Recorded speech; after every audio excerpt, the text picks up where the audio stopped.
So, what if I told you the secret to understanding huge market bubbles and even bigger crashes could all be explained by a simple crate of tomatoes? Yeah, I know, it sounds a little weird, but just stick with me. This little story about a neighborhood market, it holds the key to how money really works. All right, let me introduce you to our guide for today. We're going to call him Coach Kobo. Now, this guy, he knows this market like the back of his hand.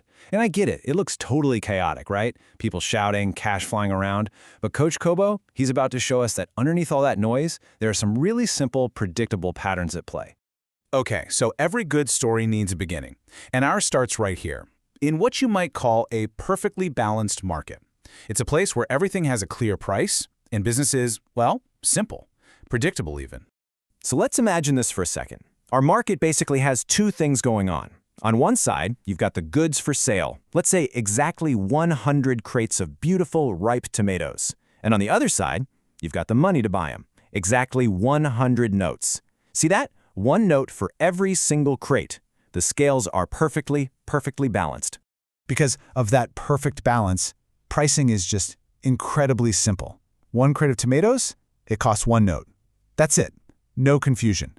Everyone knows the price, the market is calm, it's stable.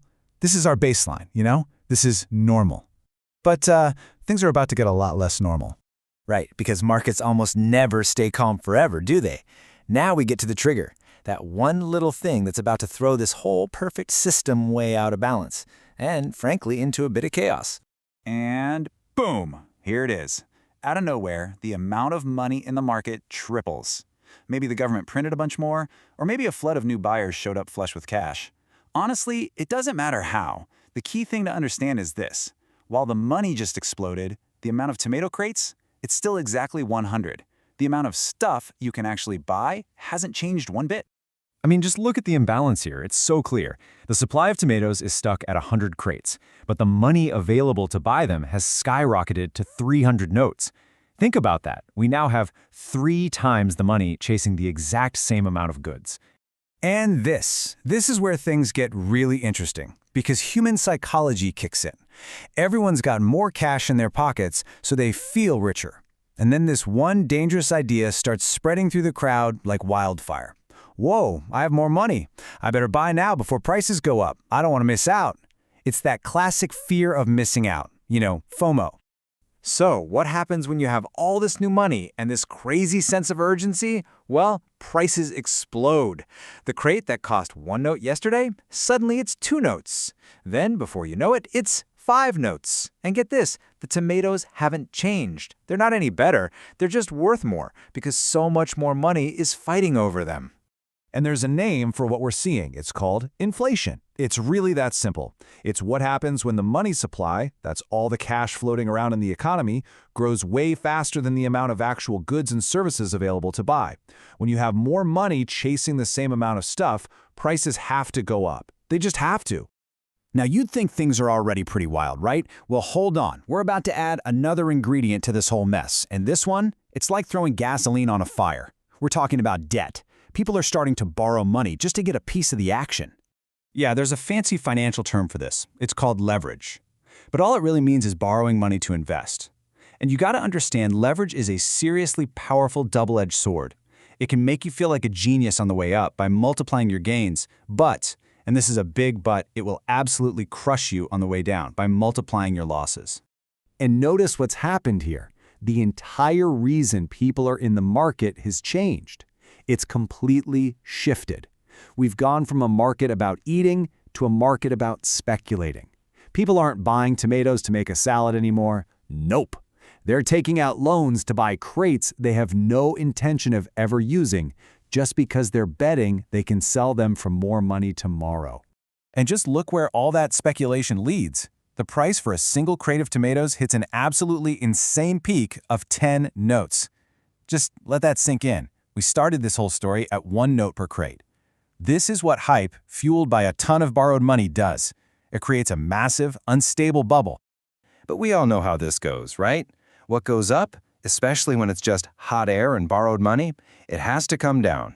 The party is just about over. And when the music stops, you're going to see everyone make a mad dash for the exit, all at the same time. And you know what?